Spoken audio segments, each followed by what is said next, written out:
Dear student अस्सलाम वालेकुम।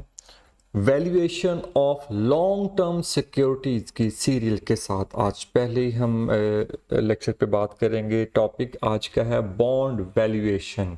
Bond की वैल्यू कैसे निकालेंगे with non zero coupon bond. मतलब अगर आपका कूपन रेट कोई हो अदर देन ज़ीरो तो प्राइस ऑफ बॉन्ड कैसे निकालेंगे।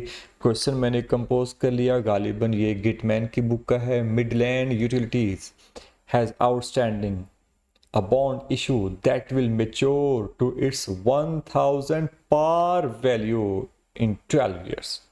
ओके हो गया, पार वैल्यू मेंशन कर दी, रिमेनिंग लाइफ 12 इयर्स उसने मेंशन कर दी। Bond has the coupon rate 11% and pay interest annually.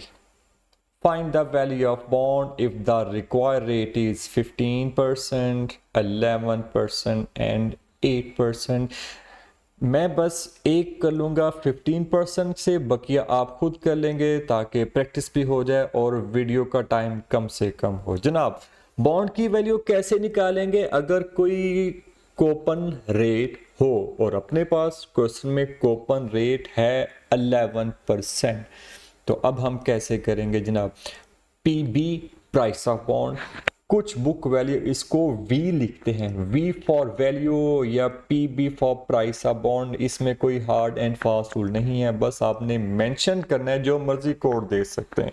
Formula क्या है, इंटरेस्ट इनटू PVIFA कितने परसेंट, 15% और remaining life 12 years plus par value PVIF 15% और रिमेनिंग लाइफ है 12 इयर्स।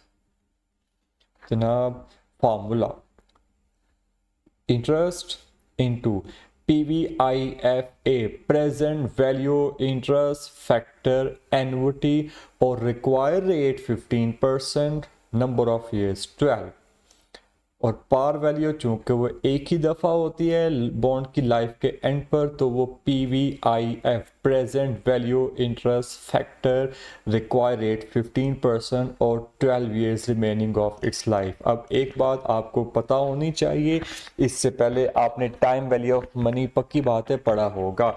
इंटरेस्ट चूंकि उसकी पेमेंट हर साल होती है, इसी वजह से वो प्रेजेंट वैल्यू इंटरेस्ट फैक्टर एनुअटी है, क्योंकि interest annual payment, that's why PVIFA।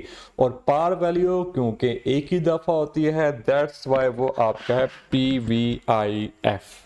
जनाब, फार्मूला बाज़ात आपके पास टेबल गिवन होता है, लेकिन टेबल के चक्कर में ना पड़ें, टेबल ना हो तो अपना काम कैसे चलाना है। जनाब, इंटरेस्ट इनटू PVIFA का formula time value of money के अकॉर्डिंग देखें, 1 minus 1 plus I raise to power minus N over I, so that आपको फार्मूला तैयार करना पड़ेगा, plus par value into 1 plus I raise to power minus N.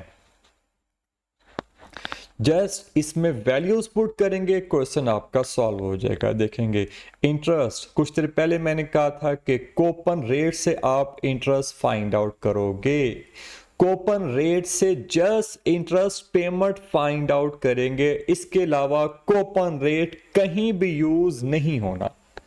अब coupon rate कितने percent है, 11%, और पार वैल्यू कितनी है, 1000 का 11% अपने पास इंटरेस्ट आ जाएगा 110। अब PVIFA वाले फार्मूले में वैल्यूज कैसे पुट करेंगे, 1 माइनस 1 प्लस आई कितने percent, 0.15 raise to power minus 12 over I कितना, 0.15। Required rate of return, coupon नहीं, कूपन से सिर्फ इंटरेस्ट निकलेगा, इसके अलावा कूपन कहीं यूज ही नहीं होना, आगे हमेशा रिक्वायर्ड चलेगा। आगे देखें पार वैल्यू आपकी थी 1000, 1 प्लस आई कितना 0.15 raise to power minus n, अब number of years 12।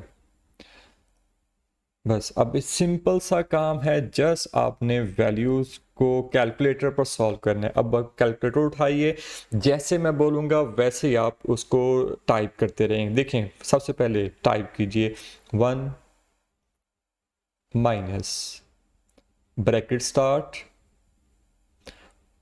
1 plus 0.15 bracket close raise to power -12 is equal to press कीजिए और डिवाइडेड बाय 0.15।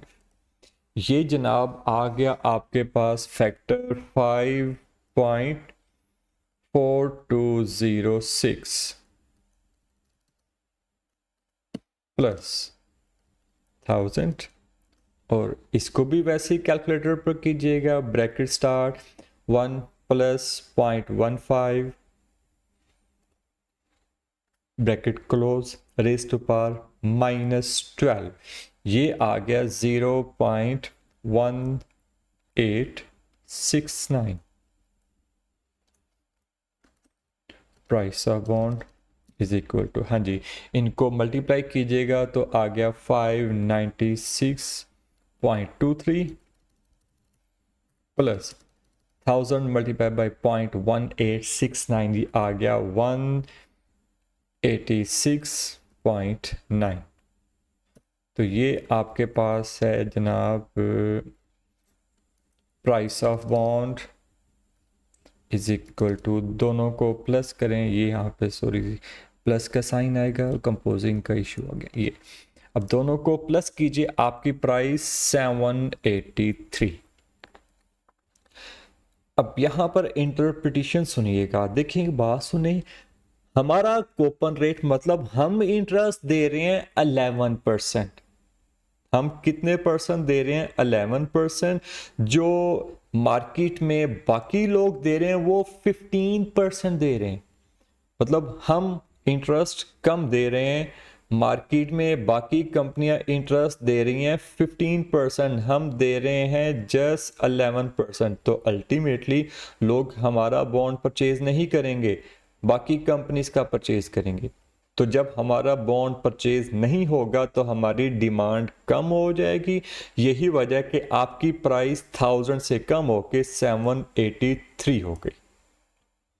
मतलब रिक्वायर्ड रेट अगर ज्यादा होगा तो प्राइस कम होगी, रिक्वायर्ड रेट अगर ज्यादा है तो प्राइस आपके सामने कम है। अगर रिक्वायर्ड रेट कूपन के इक्वली हो, मींस ये दिखेगा हम भी पे कर मार्केट में है 15% और हम भी पे सॉरी ये मार्केट में पे कर रहे हैं 11% और हम भी पे कर रहे हैं 11%, तो हमारा रेट बिल्कुल इक्वल आएगा। मतलब हमारा रेट ये दिखेगा इक्वल टू 1000 ही हो जाए। और जब आपका रिक्वायर्ड रेट और कम होगा तो प्राइस आपकी देखें और बढ़ गई।